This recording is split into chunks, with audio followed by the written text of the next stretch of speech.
What is going on? This is your boy Jordan JC back again on the ATS Report, and this one is just going to be a little dream scenario what if video. I stumbled across an article. Shout out to Eric Lambert. This is a 2024 mock draft post our trade deadline that we just had for the NFL. And of course, we know this is for the Chicago Bears. We know they just picked up Montez Sweat, defensive end from Washington, to shore up and beef up this line.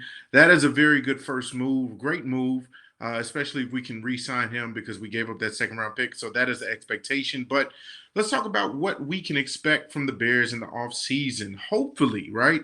Dream case scenario. And so I saw this article from Eric Lambert, and he was going pretty much over all of the different areas that we could be addressing, whether it be players cuts from this team, whether it be re-signings from players already on the team, free agency pickups, and of course the mock draft for this upcoming draft in 2024. But I want to pinpoint the first three rounds of the mock draft. That's what I want to focus in on because, of course, with this team, we see the deficiencies. We see where the Bears need to improve immediately. Of course, with any football team, outside of quarterback, what is the most important area of the field? Well, it's in the trenches on both sides of the ball, the offensive line and the defensive line.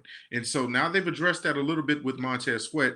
And so in this article I read, they're going to address it a little bit more for both sides of the ball. And so I want to get right into that. Here's how this dream scenario will go.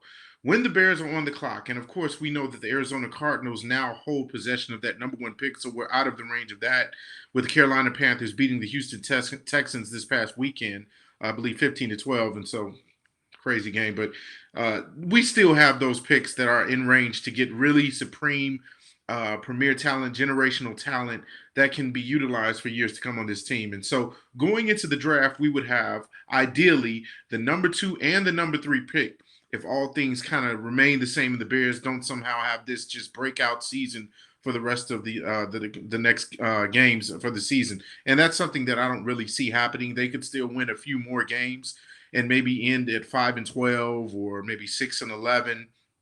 Depends, but I do foresee that the Bears are going to have 2 draft picks in the top 10. And so going into the draft again, the ideal selection would be number 2 and number 3. And so what we do first is we trade that number 2 pick to the New England Patriots, who will be at the number 5 pick. We give that also to them. We also bring back the number 37 pick, which is now our second round pick, which we re-up because we had to give that up for Montez Sweat. So now we go back into the second round and we get another pick as well. And then we also get a first round pick for 2025. We're now also, again, shoring up draft picks, premium talent, and for the next year's draft in 2025. And so very, very good idea with that. Now, with that second option, with the third pick overall that the Bears hold, we go get the offensive tackle from Penn State, Olu Fashanu. Now, I've been screaming his praises for the last 2 years. I think that Olu Fashanu actually should have came out or could have came out in this past year's draft and been a top 5 pick. That's how good he was already. It's not like he went back to school and said, oh, you know what, I need to work on a few things so I can elevate my draft stock. He's already been a premium talent. He's already been a generational talent since he stepped foot in Penn State. He's long, athletic, strong, has a lot of size. He's durable. And so you immediately replace Braxton Jones on the left side of that line with him. Braxton Jones was serviceable. He could be a really good backup in moments and spurts to spell Olu Fashanu, but Olu Fashanu is that dude that you want to just plug in there for the next 10 plus years for your team. And so hopefully that is the direction they go with that.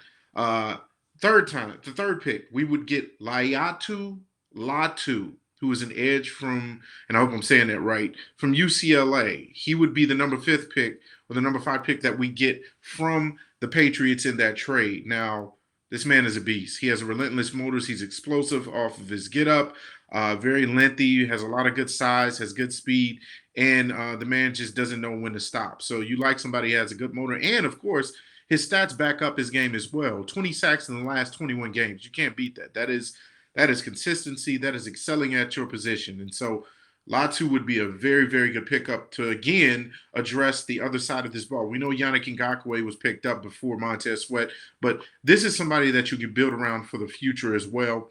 This is somebody that probably will take this line to the next level if you add him and pair him up with the Montez Sweat, and then of course the interior having Zach Pickens and Javon Dexter and Billings and Justin Jones and DeMarcus Walker, all those boys. Now that frees up more lanes and a little bit more one-on-one where now we can create more havoc and create more pressure getting to the quarterback. So that's the hope, right? Now, the fourth guy that we want to talk about is Xavier Leggett, the wide receiver out of South Carolina, I believe, the Gamecocks. He is a decent receiver, somebody who kind of is different from a DJ Moore, and of course is different from a Darnell Mooney. I think that Darnell Mooney as a number 2 option recently has not really panned out for whatever reason. Him and Justin Fields' chemistry has kind of bottomed out. I don't know what really happened there. It seemed as if they were on the same page when he was the number 1 option, and of course that is the case when you have him as being your best option. But now that DJ Moore's in the building, it seems as he's kind of tailed off as far as that connection with Justin Fields. So if Justin Fields is kept, I would say that this would be a very good pickup out of the draft. He's very good at route running. He has developed that very well. He has good size. He has sneaky speed. And so I think that his best days are ahead of him as far as that is concerned. So that would be a very good pickup. And then in the 3rd round, this is actually one of the guys that I really do want. I mean, you talk about Olu Fashanu, you talk about Laiatu Latu, and all these other premium talents. But the one position that we've kind of missed on ever since a great has left is the center position. We tried to put Cody Whitehair there. I'm sorry, it's Cody Whitehair. He's had a decent career, especially in the beginning of being a Pro Bowler at one point, but at the center position, he's just lost. I mean, you got the guy snapping the ball high over and over again. He's just not really comfortable in that position, and so we need somebody who can address that center position and be a stable force for years to come. And that guy is Cedric Van Pran out of Georgia. He is stout, he is small, he's stocky, but he's nasty. He is very good at protecting on run blocking as well as pass rush.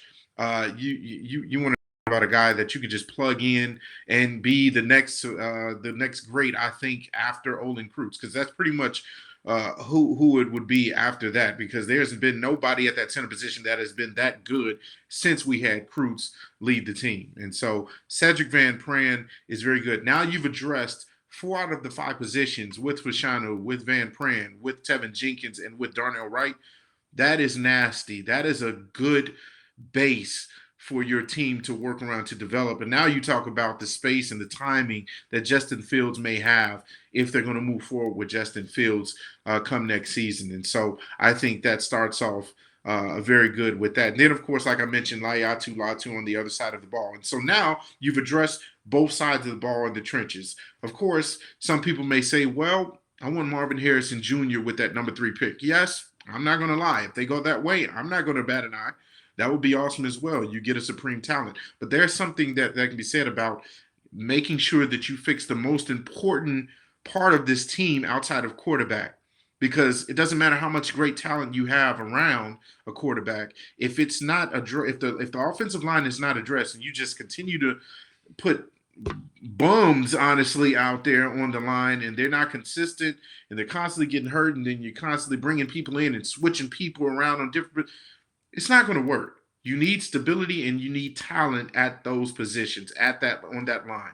And so that's what I'm hoping is the case here. Shout out to Eric Lambert, because I thought this was a very good mock draft post trade deadline. I think this is something that ideally the Bears should do and focus on in this draft. And then, of course, they have $110+ million to work with for next year's free agency. So there can be some names that perhaps are in the free agency list as well. He mentioned T. Higgins in his article, which would be a very good pickup as well. You talk about pairing him up with DJ Moore. And so there's a lot of different directions that this team can go. But I just wanted to focus in on those 3 first rounds of the next year's draft. Potentially, those are the guys that we can look at that can really, really get this team going and getting it to the next level, so that we won't have to talk about all of this chaos and just inconsistency on this team. You shore up those two things, the offensive line and the defensive line.